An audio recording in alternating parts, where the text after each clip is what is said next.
दोस्तों, ये motivational story आपको आगे बढ़ने में हेल्प करेगी। एक बार एक व्यक्ति अपने ऑफिस से थका हुआ घर आया।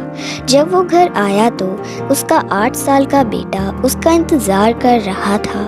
उसे देखते ही बेटे ने पूछा कि पापा, क्या मैं आपसे एक सवाल पूछ सकता हूँ?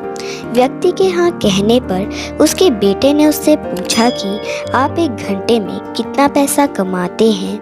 ये सुनते ही उस व्यक्ति को गुस्सा आ गया और वो अपने बेटे को डांटने लगा।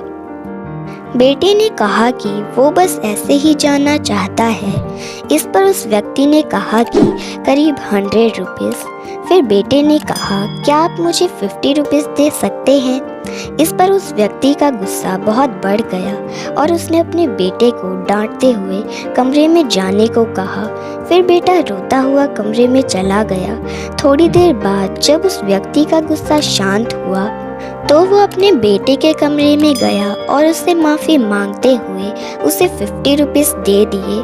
बेटा बहुत खुश हुआ और तुरंत अपने गुल्लक से पैसे निकाल कर गिनने लगा।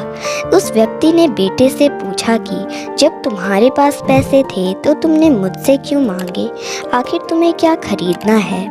इस पर बेटे ने कहा कि मेरे पास पैसे कम थे। फिर बेटे ने अपने पापा को 100 रुपीज़ देते हुए कहा कि क्या आप मुझे कल अपना 1 घंटा दे सकते हैं? मैं आपके साथ बैठकर खाना खाना चाहता हूँ। The moral of story is कि काम में इतने व्यस्त ना हो जाएं कि परिवार को आपका समय खरीदना पड़े।